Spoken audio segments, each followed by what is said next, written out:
Salam sejahtera kepada Dr. Franklin. Saya student LI daripada Diploma Pengurusan Peladangan 05. Ingin membentangkan tentang tugasan khas dan laporan akhir yang saya jalani semasa di Jabatan Pertanian Bahagian Kapit. Penyelidik agensi saya adalah Wipo Leong dan nama saya adalah Dexter Jampi Anak Sangin. Nomor metrik S37414. Pergi kepada pengenalan tentang projek khas kami ini adalah sektor pertanian merupakan salah satu sektor penting dalam pembangunan ekonomi negara serta memainkan peranan dalam menjamin keselamatan makanan di Malaysia. Di Malaysia, pelbagai usaha telah dilaksanakan oleh Jabatan Pertanian Malaysia bagi menggalakkan penglibatan komuniti dalam aktiviti pertanian khususnya di kawasan luar bandar. Pengurusan tanaman sayur secara sistematik melibatkan proses yang terancang bermula daripada penyediaan tanah, penanaman, pembajaan, penyiraman, kawalan proses sehingga kepada tuaian. Pendekatan ini penting bagi memastikan hasil yang berkualitas serta meningkatkan produktiviti tanaman. Kajian ini dijalankan di kawasan pertanian komuniti di Rumah Gawan Lepong Baleh Kapit bagi menganalisis amalan pengurusan tanah, tanaman sayur serta secara sistematik dalam kalangan komuniti setempat. Kita pergi kepada objektif projek khas. Objektif projek khas kami ini adalah: pertama, menyediakan kawasan yang sesuai untuk penanaman sayur. Kedua, meningkatkan kesuburan tanah sebelum proses penanaman.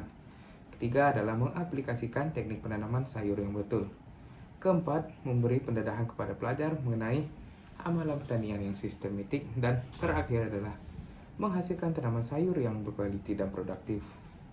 Kita pergi kepada projek khas.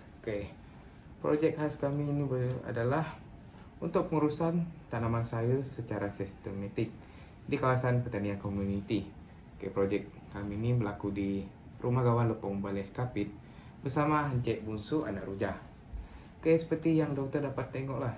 Ini adalah gambar kebun sayur Encik Bungsu sebelum kami melaksanakan projek khas. Lepas tu gambar kedua ni kami pergi ke Rumah Gawan lah untuk membuat beberapa perbincangan untuk projek khas ni. Gambar ketiga adalah gambar kami bersama Encik Bungsu untuk menerangkan apa yang kami perlukan semasa projek khas ini dan apa yang kami akan lakukan bersama Encik Bungsu. Untuk melakukan projek khas ini kami menggunakan beberapa alat dan bahan yang tersedia di kebun Encik Bungsu Anak Rujah.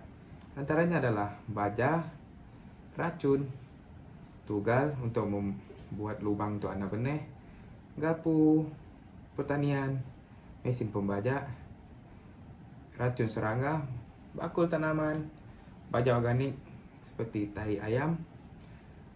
Lepas tu kami menggunakan biji benih yang berkualiti tinggi yang memang digunakan oleh Encik Bungsu Anak Rujah sepanjang dia melakukan aktiviti pertanian.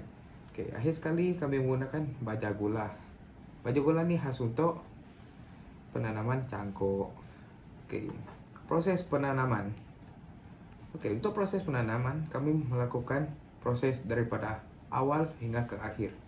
Antaranya adalah membersihkan batas dan kawasan tanaman.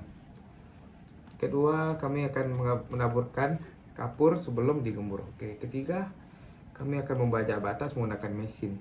Keempat, mengembur tanah menggunakan garpu pertanian untuk meratakan batas dan membuat sistem saliran air. Kelima adalah menabur batas yang telah dibajak menggunakan baja tahi ayam. Baja tahi ayam ni adalah untuk meningkatkan lagi nutrisi dalam tanah.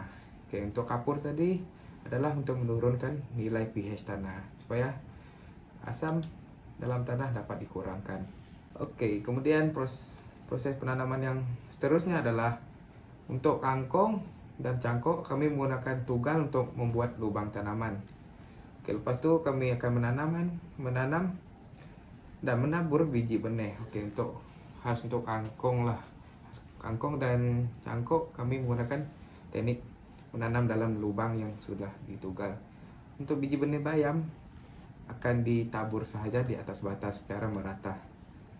Oke, lepas itu selepas anak benih tumbuh sehat, kami akan melakukan aktiviti pembajaan anak benih. Dan akhir sekali kami akan menuai hasil tanaman. Lepas itu Encik Bungsu akan membawa tamu tersang untuk dijual kepada pemborong maupun dijual secara pribadi. Oke, seperti yang kita tahu, setiap aktiviti yang kita jalankan akan menghadapi masalah. Oke, apa masalah yang kami hadapi semasa melakukan proyek khas ini? Oke, pertama adalah cuaca yang tidak menentu. Cuaca yang tidak menentu ini contohnya kan macam bulan lepas, kemarau berpanjangan. Semasa kemarau berpanjangan tuh kami terpaksa untuk menyiram tanaman pada pagi dan petang tanpa miss satu hari pun, supaya anak benih tumbuh dengan sehat. Oke, kedua adalah kekurangan tenaga kerja dan faktor umur untuk mengurus ladang. Oke, seperti yang kita tahu, Encik Bungsu anak Rujani, beliau telah berumur dan kami yang melakukan proyek khas ini adalah ada 3 orang. Ketiga-tiganya adalah student LI yang kurang pengalaman dan ilmu. So, tenaga kerja nih tidak bagus lah sebenarnya sebab kekurangan tenaga kerja. Walaupun kami nih 3 orang nih yang muda, kami kurang ilmu. Itulah antara satu masalah yang kami hadapi. Ketiga adalah lokasi penanaman mempunyai tanah yang tidak subur dan berbatu. Contohnya batas kami hari itu berbatu. Memang semua tanah dekat setiap batas adalah tanah yang berbatu dan mempunyai nutrisi yang kurang dalam tanah. Oke, keempat adalah serangan perusak dan penyakit pada tanaman. Oke, untuk serangan penyakit pada tanaman nih, bukan saja dia diserang oleh serangga, tetapi ada serangan oleh hewan liar seperti monyet. Oke, cara mengatasi dia adalah Encik Bungsu selalu membuat pengasapan. Tidak kira untuk hewan liar ataupun untuk serangga, semua boleh dipakai. Oke, ini adalah salah satu cara tanpa menggunakan bahan kimia. Oke, terakhir kami menghadapi kekurangan peralatan pertanian yang moden. Contoh kemarau hari itu. Masa kemarau hari itu kan anak benih semua masih memerlukan air banyak. So, dalam konteks peralatan moden ini, patutnya ada satu alat yang bagus untuk digunakan semasa menyiram. Contohnya adalah sprinkler. Oke, sprinkler ini dapat menjimatkan masa, tenaga dan tenaga kerja.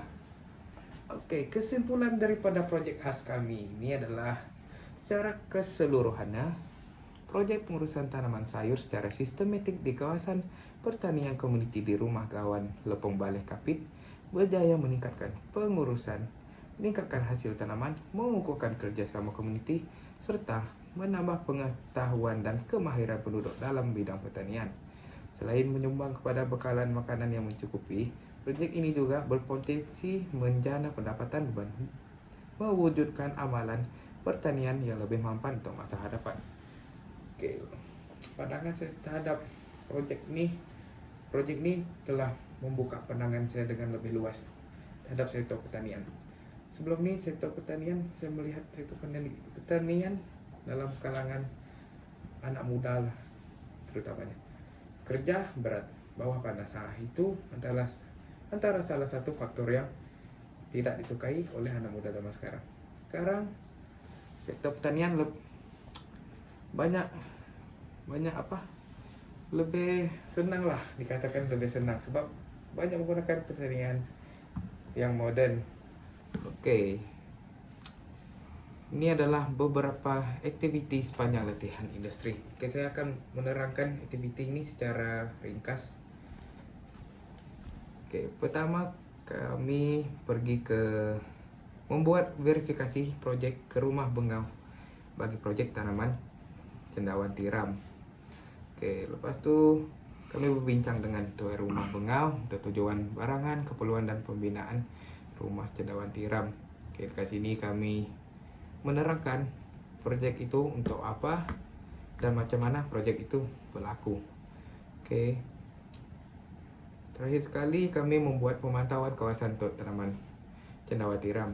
Oke, ini untuk melihat luas dan berapa budget yang digunakan untuk pembinaan rumah cendawan tiram ini.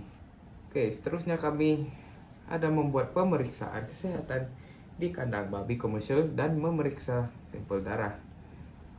Lebih senang cerita adalah untuk mengambil sampel darah untuk memeriksa sama ada babi di ladang tersebut menghadapi penyakit demam babi Afrika. Oke, seperti biasa, seperti yang kami belajar di IPM, kami menggunakan sistem disinfektan. Oke, pertama adalah merendam kaki dalam food dip. Oke, untuk mensterilkan sebelum masuk ke kandang lah. Lepas tu kami dibagi peluang untuk menangkap babi. Lepas tu mengambil sampel darah. Lepas tu adalah untuk menahan babi yang memiliki kecacatan kepada testis untuk dibuang testis. Lepas tu kami diberi peluang untuk memvaksin anak babi. Lepas tu terakhir sekali adalah kami diberikan peluang untuk membuat ujian darah sampel yang telah kami ambil tersebut. Oke, seterusnya kami dibawa oleh pegawai yang memegang aset dan keuangan kami untuk membuat lawatan ke Song. Untuk tujuan dia adalah memeriksa stok koperasi, memeriksa stor perikanan dan stor pertanian. Oke, seperti yang di gambar yang pertama, kami disuruh untuk mengecek aset yang berada di dalam office. Kedua adalah untuk mengira stok baja, stok-stok yang baru sampai. Yang ketiga adalah memeriksa barang-barang tersebut masih berfungsi dengan bagus dan kuantiti yang sepatutnya. Gambar terakhir adalah gambar kami di mana kami memeriksa stor pertanian. Oke, seterusnya kami membuat lawatan ke rumah kandang anak janting di Belawai Simunjan Kapit. Oke, lawatan ini bertujuan untuk verifikasi proyek untuk memantau perkembangan lada di kawasan rumah tersebut. Oke, pertama ini adalah gambar kami tiba di rumah tersebut. Kami disambut dengan baik. Untuk pengetahuan dokter, lawatan ini kami adakan selama 2 hari 1 malam. Oke, gambar kedua ini adalah di mana kami mengedukasi petani di sana untuk cara penyelesaian penyakit. Lepas tu kami ada memberikan latihan secara langsung kepada petani. Lepas tu ini adalah gambar-gambar kebun lada di sana. Lepas tu membuat pencerahan tentang proyek tersebut. Itu memberitahu jenis penyakit dan penggunaan baja. Oke, seterusnya kami membuat swab test kepada ayam dan itik. Oke, hal ini bertujuan untuk mengambil sampel kesehatan penyakit avian influenza ataupun selesema burung. Oke, seperti yang dokter boleh lihat di sini, kami diberi peluang untuk melakukan swab test itu dengan sendiri. Lepas itu kami disuruh untuk menangkap itik, dokter. Oke, ini adalah untuk itik penelur dan ayam penelur bersama veterinar bahagian Kapit. Oke, terima kasih kepada Dr. Franklin kerana telah menyempatkan diri untuk melihat video pembentangan saya kali ini. Oke, ini adalah beberapa kenangan-kenangan manis bersama Jabatan Pertanian Daerah Kapit, Jabatan Veterinar bahagian Kapit, dan beberapa kenangan manis di projek khas. Oke, dokter, thank you kerana telah melihat video presentation saya ini. Thank you. Terima kasih.